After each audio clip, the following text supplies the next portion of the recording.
Hello and thanks for joining the Tuesday edition of Journalist Hangouts. I'm your regular host, Ayodele Ozubakun. Today on the program, Army blasts Governor Wike over allegation that GOC 6th Division Jamil Saham is a big-time illegal oil bunker. Army gets new weapons to tackle Boko Haram and banditry as Katsina recovers 32,672 cattle from rustlers. And later on the show, NDLEA opposes Akeredolu on cannabis, destroys 3,900 hectares in Ondo State. I'll be hanging out with Babajide Kolade Otitoju and Olayinka Oyebile. So if you're ready, let the hangout start now.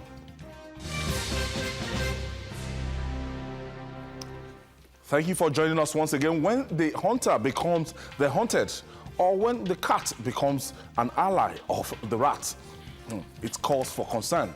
Rivers State Governor Wike had last week accused the General Officer commanding 6th Division of Nigerian Army, Port Harcourt, Major General Jamil Saham, of being a big-time oil bunker. When we were alarmed, rightly or so, but the Army hierarchy has dismissed the allegations as untrue. In a statement on Monday, Deputy Director of Army Public Relations, Colonel Aminu Ilyasu, said the claims are false, describing it as deliberate efforts by Governor Wike to tarnish the image of the Chief of Army Staff and the GOC of the 6th Division. He added that the Nigerian Army challenges Wike to provide any evidence of such. The stage is set, or it seems so. But let's hear from Governor Wike himself.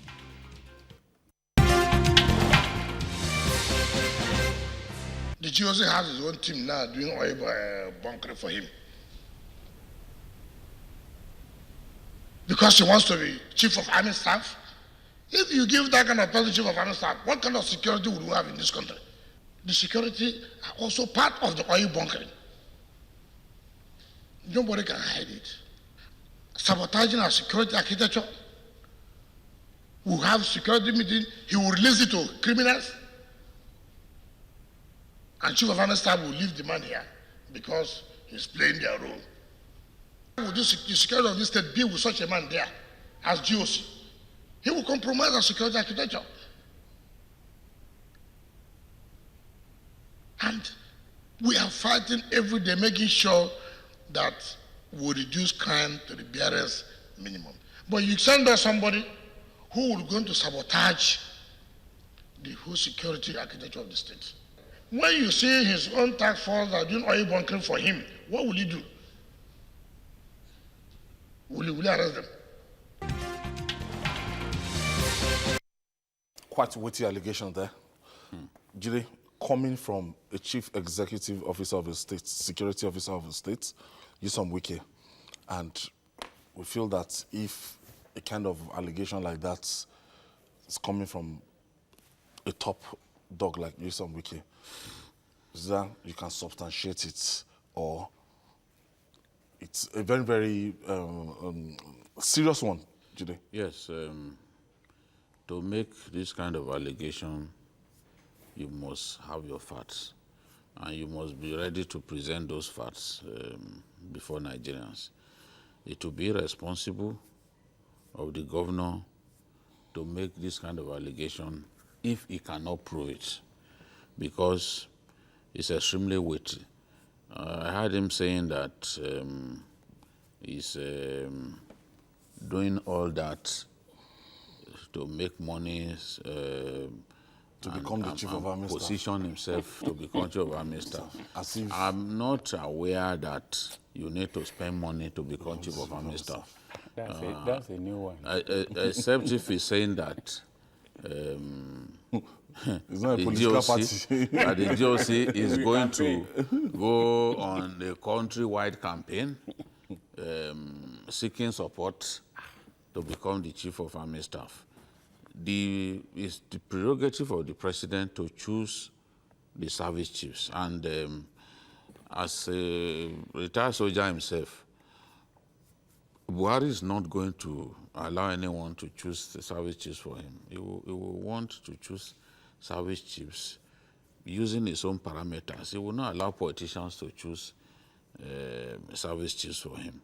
He will take his time, use his own methods. So even if the GOC 6th division, as Wike wants us to believe, sells all the crude oil in the whole of the Niger Delta, he will not be able to use that money to convince the president to give him the job. In fact, the president will first do due diligence. They will go and check your accounts everywhere. If they find hefty amount in your account, you'll be disqualified. You know that He has used that method in the past. You know, you'll be disqualified. So you don't. It's not the richest army officer that becomes the chief of army staff. So it's ridiculous to hear a governor insinuating that somebody is involved in oil bunkering because he wants to use that to the money. Do they have any history, as in on maybe election? There is a history of these two men. Okay. There is a history of these two men attacking themselves, making allegations against one another. This GOC had accused, or through the spokesman of the division, had accused Governor Wike of trying to bribe him with billions of naira, you know, directly or through proxies. You know, in February, the governor accused the GOC of setting up a killer squad to take him out. And in response, the army said, look, it's all because the GOC chose the path of professionalism, it's because he refuses to be compromised, it's because the GOC refused to take money from Wike. That's why he's saying all that. But one thing that is common about both men is they make allegations against one another that they do not provide us proof of. The army or the GOC has not come out with proof that Wike indeed tried to bribe him to the tune of billions of naira. If you have someone like Governor Wike whose methods are already in the public domain, I would expect a smart army officer to try to play along and then get the evidence that is needed to show that this is the way this guy is. He's trying to compromise the election. He's trying to bribe me, this and that. I mean, it's not difficult to do in this age of technology. If someone is bent on bribing you to the tune of billions of naira, you should be able to nail him. You know, you should be able to nail him. Or do what Nuribadu did, collect the money, and Yes, that now, was like when an they evidence. tried to bribe him, and he sent the money to the central bank. So if both of them have not, the allegation that they want to kill, that Wike made the first time that the GOC has lined up a group of assassins to kill him, they challenged him. They gave him 7 days to provide proof. They couldn't. They couldn't. And then this one too, we are waiting for proof of these allegations from on the part of the GOC. He has to prove that indeed these guys made attempts to bribe him to the tune of billions of naira. And the governor should know that this is a weighty allegation. Yes, today you cannot sue him. You cannot file any matter against him. You know? Yes. So, but I would want a situation in which they can provide evidence so that Nigerians can see. Then once he leaves office, prosecution can happen. Onyeka, what do you make of this back and forth? Jide has given us a kind of background relationship between Nyesom Wike and the GOC in Port Harcourt. We're at a dangerous point. The elections are over, but politicking seems to have taken over rather than issues. Now, this is a season of accusation. This accusation that the governor has made is very weighty. You remember that just last week, the army itself said that some politicians are trying to truncate our democracy. So if the governor is making accusation, the army is making accusation, ministers are making accusations, then where do we as ordinary citizens stand? I thought that at this point, with the privileges they have, the privileged information they have from time to time, they are not supposed to come out to make accusations. Provide the evidence you have. I expected that the governor, if he has concrete proof that the GOC has some band of men who are what do you call it? Bunkers. He should submit this to the army authorities, to the DSS, to the police, and to all security agencies. The reason is this.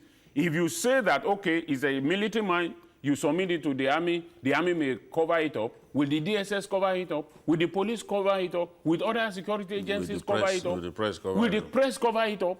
All he needed to do was to make these allegations, to make the proof of these allegations available to the press or to other security agencies. Because now, at the point we are now, politicking has taken over everything.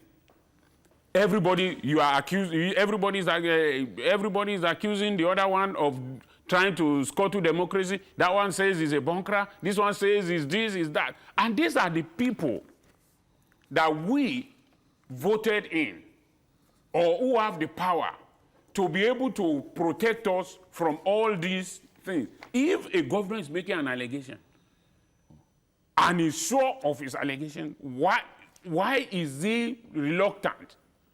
Okay, to what end is the talk he has made now? The delegation he told what he has observed. To what end is it? Is it that delegation that will now set up a panel to probe it or what? This is a dangerous time, and it is very, very dangerous because the politicians themselves or the security agencies who are supposed to protect or who are supposed to give us confidence are the ones that are making allegations. If a governor is making allegations, who am I?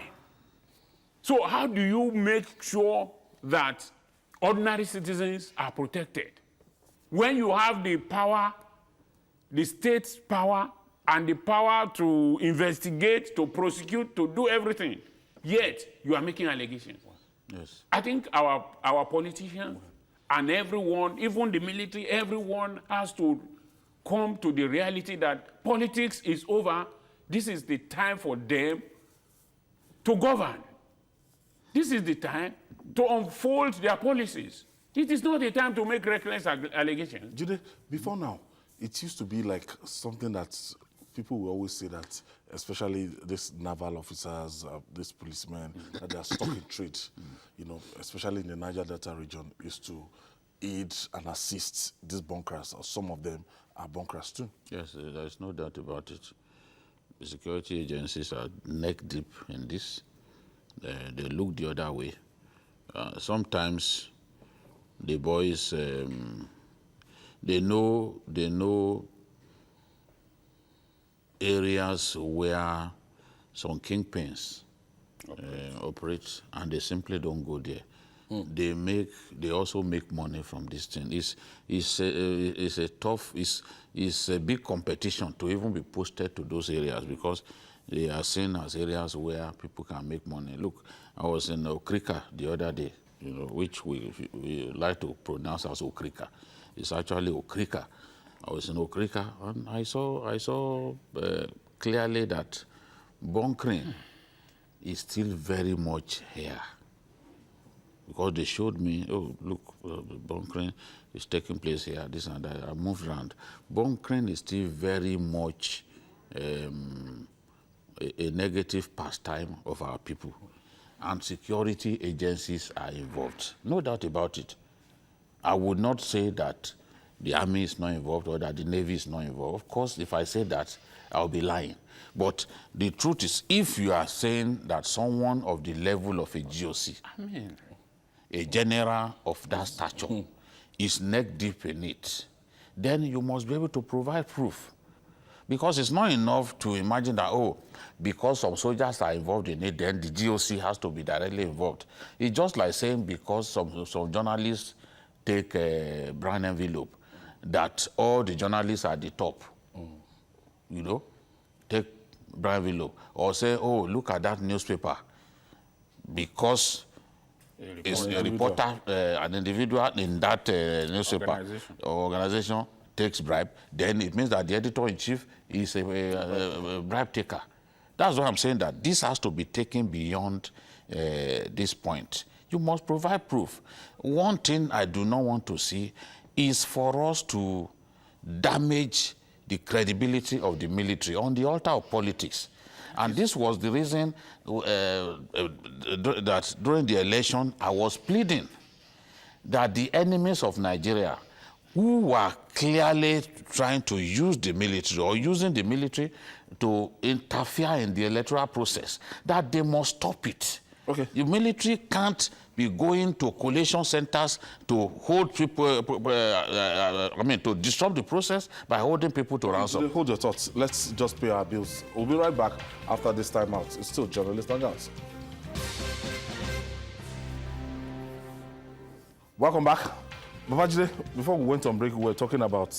Yes, I said that what I do not want to see is for politicians to damage the credibility of the military, because that is what we have. That is all we have. The moment politicians succeed in damaging the credibility of the army, we are in trouble.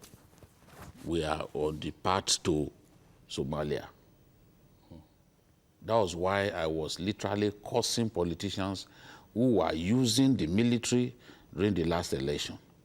The military, they have no business getting involved in election. It's in their best interest to stay away. It's in their best interest to stay away, because these sort of things shouldn't be happening. What Wike clearly wanted was a GOC who would be very, very chummy with him and all that. Liable. So if you send a GOC to the area who is not interested in visiting the government house, who just want to do his job, they'll say, oh, look at him. He's too full of himself. He's bad. He's this, he's that. Every governor wants the commissioner of police to be in his pocket. He wants the GOC to be in his pocket. He wants the head of DSS to be in his pocket. Yeah. That's why sometimes when the DSS people even advise them, they don't want to listen, except if it is something in their favor. They want the judiciary, the chief judge of the state, to be in their pockets. Governors are a strange kind of people. They want everything their way. Nigerian governors, you will never find people like Nigerian governors. Anywhere in the world. They behave like the world was created simply for them. No. Before you became a governor, you were something else. Once you get to that office, they want to turn themselves to a goalkeeper, because the job of the goalkeeper is just to do like this. To grab every... Yes, it must not go beyond me. It must not go beyond me. That is an attitude that they have. A governor is in a state, he will be moving from his state to another state and be attempting to rig election in another state. So because your state is contiguous to another state, does it mean you should go and rig election there? When are we going to grow up as a nation? So this sort of things, you expect that this sort of things will be happening. But our politicians will, in the name of God, leave the military to do their work. Don't get the military involved in politics. If someone is posted to an area and he does not want to work with you, he does not want to kowtow, he does not want to bow for you, he simply wants to do his job, then so be it. But that same person too, that same GOC, who shows to a governor that I don't want to work with you, I don't want to do anything with you, I just want to defend the Nigerian people, protect the Nigerian people. It must not be seen to be working for another politician somewhere. Because that is where the problem starts. So I'm not saying that is what happened. It's not the Although it is not impossible. opposites. I'm not saying that is what happened, although it's not impossible. That is a fact, if we must tell ourselves the truth. So if you, GOC 6th Division, you go to a place, you face your job, you deal with the cultists, you deal with the criminals, fine, we will give you your salute. But you must not be seen. As you are staying away from government house, you know, there was something the army said in their statement that I like. They said the governor should provide proof that this man ever attended a River State Security Council meeting, because he's claiming that the GOC leaks secrets to criminals, which is a very grievous allegation. That means the GOC is not worthy of his uniform. But they are saying he is not a member of the Rivers Security Council, and that he has never set foot on the gate of government house. Really? Yes. And you are making this. Where does he hear that you are going to do this, you are going to do that, that he begins to tell people?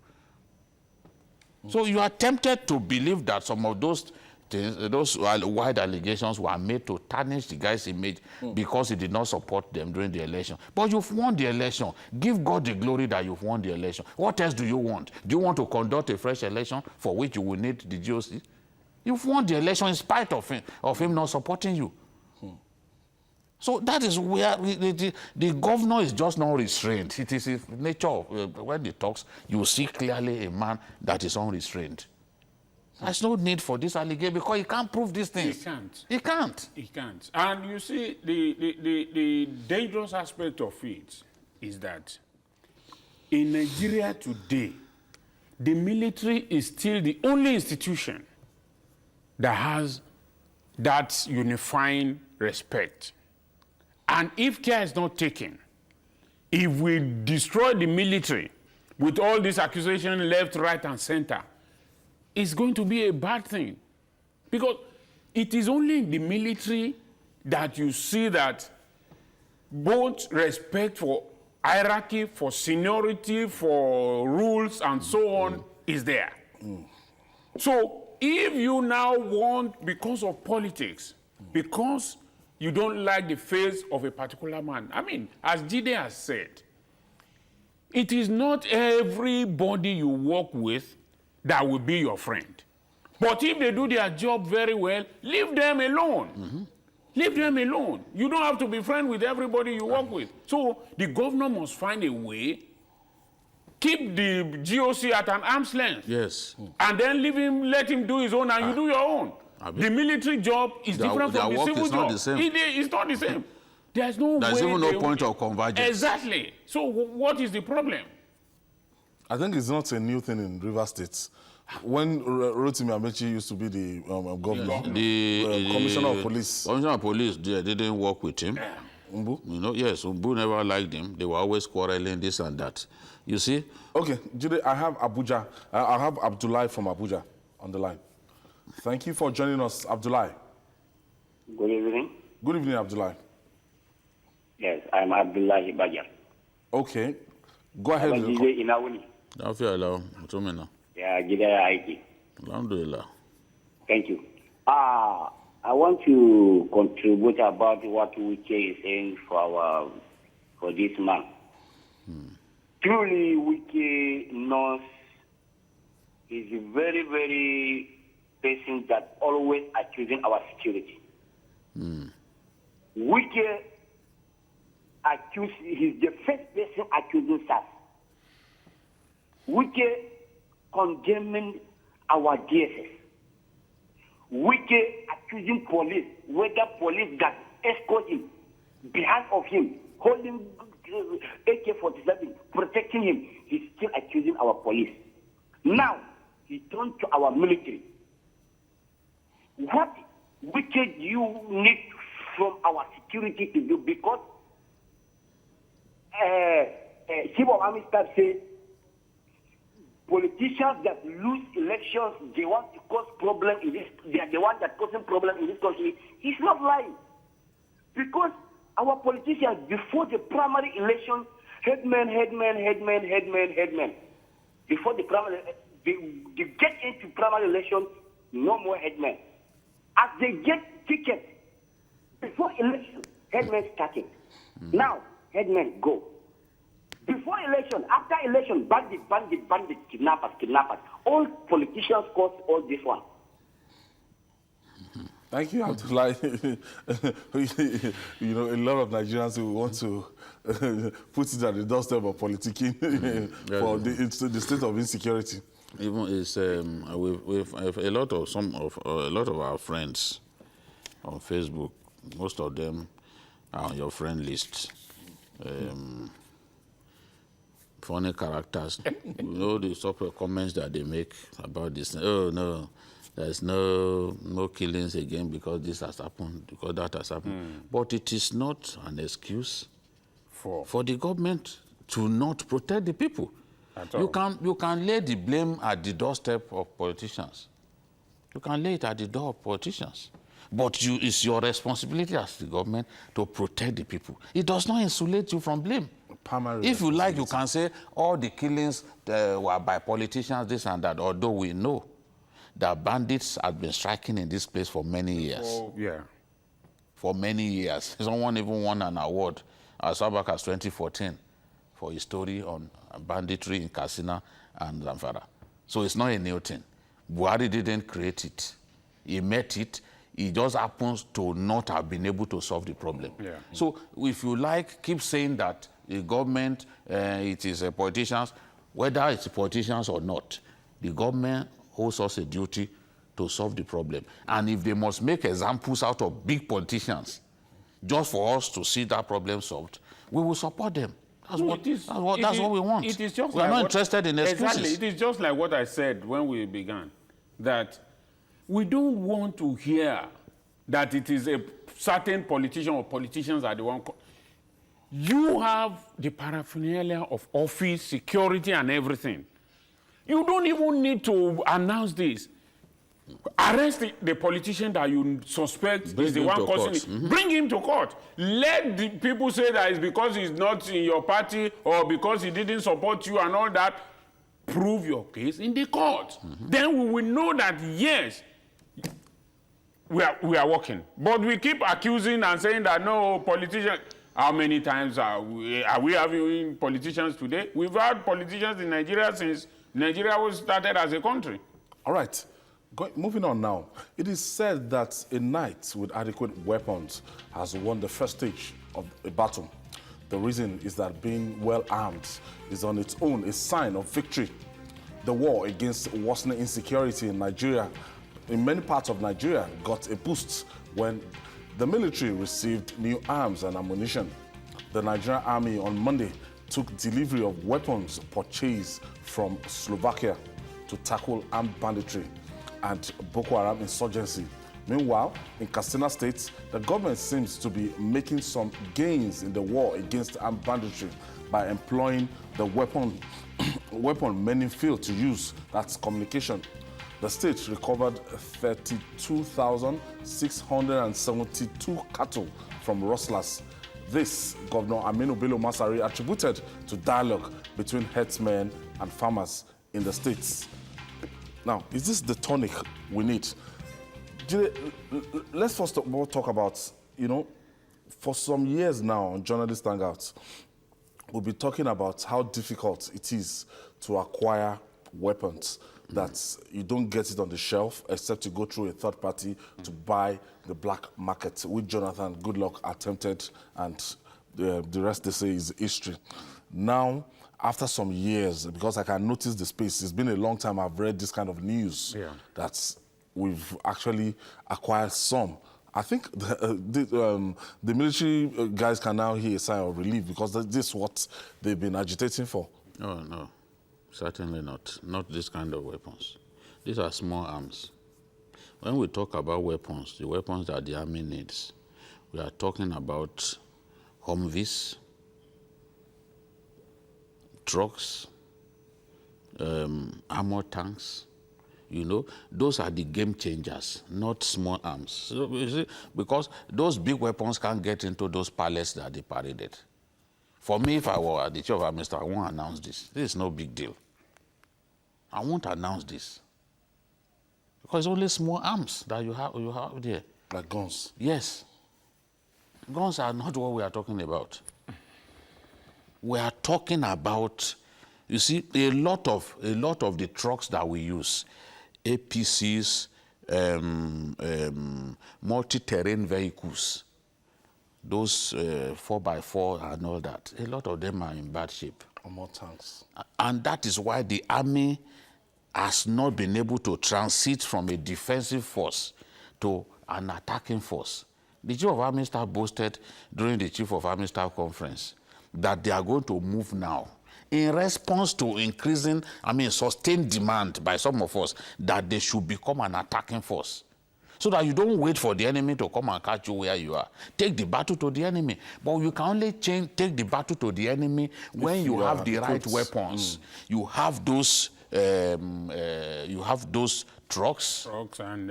Especially armor. Yes, armored vehicles, enough armored vehicles. There are some battalions that do not have, in fact, functional vehicles. It's unfortunate that we are saying it, but it's the truth. And some of those boys will be praying for me as I'm saying it because they know it's the truth. A nation increasingly unhappy to hear the truth would not like to hear this. But this is the truth. Some of those vehicles are disused. They are immobile.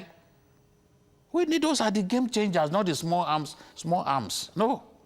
That's not what we are talking about. It's the small arms that go into those pallets. Let's get attack helicopters. Look, there are things that I know that I cannot say. What's that, Apache? Apache, yes, I once spoke with the Chief of Air Staff, and he said, look, I don't want an Apache. Okay. He said because they conducted some research. And they showed that the Apache casualty level was high. Massive. They lost. You know, the Apache, you can bring down the Apache even with an AK-47 if it's flying low. Okay. You know, so they will prefer something that is more rugged, but it may not have the kind of munitions system that the Apache has. Because the Apache, you can stay in Ibadan and engage the enemy here in Lagos and finish the enemy. It may not have the technology, the kind of missiles that the Apache carries is Hellfire missiles. Nobody wants to wait for it. But it can still be brought down, even with small arms fire. That's not good enough. So, but it's the best. It's the best attack helicopter in the world. But he's saying for our own environment, I prefer something different. I also talked about the F-16. That is a veteran of many battles. And the Chief of Air Staff said, no, I don't want an F-15. I want a Tucano. The Tucano has seen battle in this part of the world, in Afghanistan, in Mali, and all of these places. Is contented with a Tucano. He's asking for Tucano, although we don't know when Tucano will be delivered. You know, I said when I came back, when you were excited that at last we'll get to Tucano, I said, no, Tucano will not come now. Remember? I said maybe 2022. You are saying it now, Tucano is not ready. Wow. So this is the situation. I don't want small arms. I want, give me T-72 Russian tanks, because a lot of the ones we bought then are disused. We do not have people to service them. Give me T-72 or T-90, which is the advanced version of it. With the T-72, you can engage the enemy 2,000 meters away. It's not fiction. People can read these things. So you save the life of your troops. So there are many things. Give me, what's it called? This anti-mine vehicles. Sweeper. Anti-mines that you can even ride on Landmines. MRAP. We need more MRAP. MRAP is it can resist those IEDs. You climb on top of them and go. We lost a lieutenant colonel the other day to an IED. If he was riding in an MRAP, he would be secure. The Chief of Army Staff once said, Jide, I would like to take you in my MRAP. I said, I'm ready, sir, because I know I'm protected. Called fistic ammo and everything. Those are the game changer, the kind of weapons. Let me tell you, we made significant gains with the T-72 that Jonathan went and bought from the black market from the Ukrainians. But a lot of them now, we're unable to service them, we can't use them. So let's bring in those big weapons, the heavy hitters, big artillery weapons. That's what we need. I'm a little bit wary of the kind of publicity, whether it is small arms or big arms, that the army is giving to the arrival of these arms. Because indirectly what you are doing, although we may not see what is wrapped there, but you are giving the terrorists the idea that you've taken delivery of some arms. In a thorough warfare, most of these things are done in the dark, are done undercover. Yes. You don't employ TV cameras and journalists. You don't even move this equipment exactly in the daytime. In the daytime, and then come and proudly show it on TV that we have bought weapons. We have gotten weapons. It's not done. Because what you are doing is that you are arming your enemy. That, okay, they've got this, also let us up our game. I think this is wrong. They might be doing it to assure us or to assure the presidency or whoever that they are up to the game. To lift the morale. But this is totally wrong. It shouldn't have been The enemy like is that. monitoring us, so we shouldn't be doing this. All these terrorists that we are talking about, they watch TV, they monitor us. They are online, they know all these things. So don't think that they are just some riffraffs off the street. And when you deliver it to some military bases now, they will go there. They know, Look at all the weapons they stole in the military base in Iran. They just went, the soldiers are left, they just packed everything. Iran? Yeah. Iran. Okay, Iran. Near Cameroon.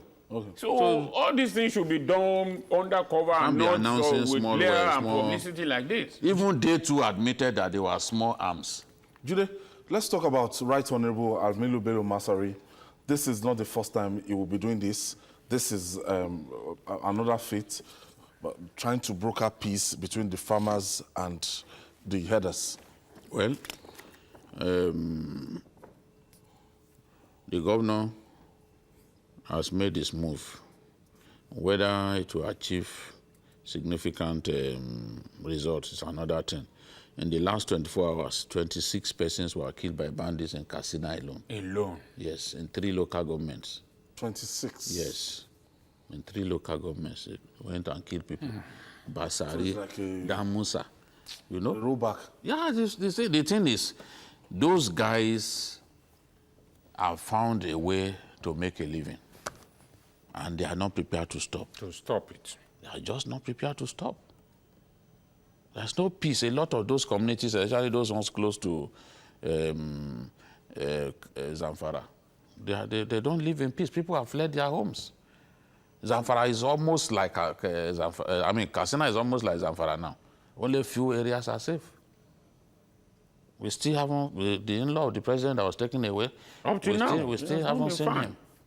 We should be ashamed as a nation that people can take away an in-law to our president, and we still haven't found him.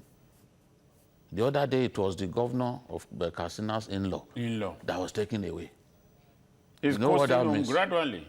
You know what that means? It's dangerous. Yes, we are living in dangerous times. 26 persons. Some of them were killed this morning. And this is... Those who were killed, 11 were killed in Damusa this morning. Reported. They don't report them? You can't report everything. It's not possible. Some of those places, if you've been to some of these places before, there is no means of communication, no light, no road. And those are the soft targets. They can kill people 4 hours, 5 hours, 6 hours later. Nobody is even aware. Nobody. You can't reach them. You can't reach them. Look at some parts of Borno. Boko Haram destroyed their light for years now. They've not had electricity. Almost 7 years in some cases. No electricity. Destroyed their light. So if tragedy strikes in such an area, How do you they know? communicate? And some of those parts, they destroy telecommunication masts. Yes. No, that's what they do. They destroy. that's what they do Go to Konduga and see the bestiality of Boko Haram at its best. Boko Haram would destroy PACN installations. They would twist everything completely. I don't know how a human being will manage to be able to twist something that's wrong, just so that they will not be able to use it. Extremely destructive people. All right, we'll take this break. When we come back, we'll talk more. It's still Journalist Hangout. Stay with us. Welcome back. The great English writer George Orwell once said, and I quote, "Unpopular ideas can be silenced by inconvenient facts kept dark." End of quote. This appears to be the fate befalling Governor Oluwarotimi Akeredolu's call for cultivation of cannabis, popularly known as Indian hemp, for economic purpose. It is being widely condemned. Even the National Drug Law Enforcement Agency, NDLEA, has distanced itself from the idea. The chairman, retired Colonel Mohammed Abdullahi, said he never advocated the growth of cannabis for medicinal or economical gains. Hence, destruction of 3,900 hectares of cannabis plantation in the states. He said the trip to Thailand was to study how the country has successfully migrated its citizens from cultivation of illicit plants to legitimate economic crops. Do you know what's going on here? I don't know what the governor is after, because the truth is, the governor's spokesman, our friend Yemi Ololabi, talks about That's my boy. collaboration with the NDLA before this can happen. Because it's clear that the governor, is a very stubborn man. He is not ready to back down. Despite the fact this is not a popular idea. If you want the NDLA's cooperation, you want to work with the NDLA, but those ones are saying no. We are not in support of this idea of cultivating so-called medicinal cannabis, because cannabis destroys so many of our young people. Smoking Igbo now has become as common as picking a sweet wrap on the floor. You see young girls, pretty girls, when you see them, you will not know that they smoke Igbo. Igbo used to be something dreaded in those days. Yeah, an atrocity. But now you see young boys, they feel that unless they have smoked Igbo, that they have not arrived. They feel empty. Somebody called it unless they have smoked it. Somebody told me loud. And some call it loud. Some call it skunk. Different types. Different types. The skunk is a different type. There's another they call Arizona. It's of different types, different grades. So, but it's not a matter. Honestly, this governor, I don't understand this governor. You can't bring up this matter. Ondo State can make money through other means. Other means. Not simply to encourage, because if you want to encourage people to cultivate, you are differentiating. You are saying medicinal cannabis. What is medicinal cannabis? What is medicinal? People will go and grow the cannabis that they are familiar with, which is Igbo. That's what people will go, because you are now moving a step towards legalizing it, which means the song that Peter Tosh sang that time. You want legalize it to come to legalize it, yeah. Legalize marijuana and I will advertise it. And I will advertise it. So that is what the governor wants. He wants to bring us to that era. No, this is not Jamaica. But you see, the government, maybe they are looking at the other byproducts that you can get from the cannabis and develop them as you have from petroleum products. See, we have not got to that stage yet. Who has conducted any research in Nigeria that says we can do that? Now, what he is doing is attractive to some elements. But at the end of the day, the ricochet effect that is going to have is not what we are easily going to sit down here and talk about. It will consume a lot of children. And for me, I think it is not a place we should even look at all. At all. Let us be able to feed ourselves. Ondo State is a good place that can feed. Ondo State used to have cocoa, they used to have rubber, they have bitumen in ample quantity. Exactly. So why doesn't the governor think of focusing on this? Why cannabis of all things? Of all things in the world, of all agricultural, of all things planted and harvested, it is only cannabis you can think about? I mean, I'm totally short of words. Because it is a route we should not even think about at all. You say no. No. You because there is no way. This is Nigeria. In those who legalized it, they know how they police their system to make it. You remember they always say it's the medicinal cannabis. But here, who defines what is medicinal? Who draws the line? Exactly. Who draws the line? I wanted to ask, what will make people have cannabis plantation 3,900 hectares? That means money. Fetches money. Really? Go and buy a wrap of Igbo. You know how costly it is. Just a wrap. Because anything that you can't freely trade in the open market is bound to be expensive. Indian hemp is not cheap. It's not cheap. And it's of different grades. Yeah. The finer the grade, the more expensive it is. I'm not saying this because I've smoked it before, no. But a good number of my friends have smoked it. We are journalists. A good number of my friends have smoked it. We should know. There are still my friends who still smoke it, who are hiding it from me. They still smoke it. I see them. I see them every day at work. They are consumers of the thing. Some of them now, they will be saying Ranka did it to Akredolu because to make them happy. When you see anybody excited, yes, when you hear anybody excited about this, dig deeper. Yeah. You know that is a consumer of the product. Anyone who is excited about because they hailed Showore that time when Showore proposed it during his presidential that he will legalize Indian hemp. The people who are following Showore up and down are likely the young people. Yes. The young people. And the truth is, these young people, a preponderance of them do not see anything wrong in smoking Igbo. Yeah. They will tell you it's medicinal.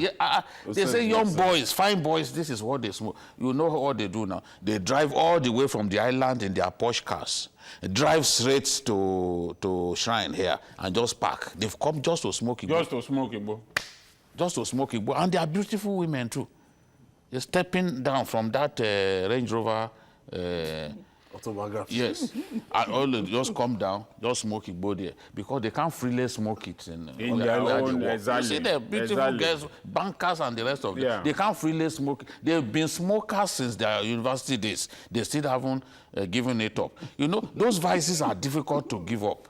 It is addictive. It's better you don't start it. Exactly. If you start it, you don't know what you can't leave it. That is it. You are an old man. You are a big man in society. You are a senator. You still smoke. You still smoke it. Yes. You will not. You can't stop. I know senators who still smoke. It's addictive. It's even worse than tobacco because it's very, very addictive. And you'll be looking for it very. As if you've run mad just to smoke it. So the thing. It's a no-no for the governor of my state. We have to advise him. We need to advise him. You know, he needs to look elsewhere. He needs to look elsewhere. The governor with the white beard. We need to tell him, look, this thing. We tell Dakwaru and Joey, please tell Mr. Lowolabi, tell Mr. Governor and Shegun, please. Shegun Ajiboye, please help us beg Mr. Governor. You know that he's a lawyer. But they should not legalize this. No. We are not going to help him advertise it. He will not give up because people say give up. No. Remember the other day was when Labour people were singing "We no go gree." He too was singing it too. Say, I no go pay. I no go pay. So it's not that kind of governor that you can bully. We are just advising stop this thing, stop this cannabis thing. Talk about something else, Jare. I want to thank you, Olaika Ebili, and the master himself, Babajide Kolade Ositoju. Cannabis.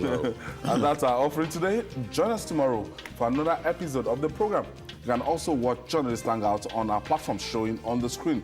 We're also on YouTube, youtube.com/TVC News Nigeria. Our feedback channel is Journalist Hangout at tvcnews.tv. I'm Ayo Delius Bakun. See you tomorrow. Bye for now, and God bless Nigeria.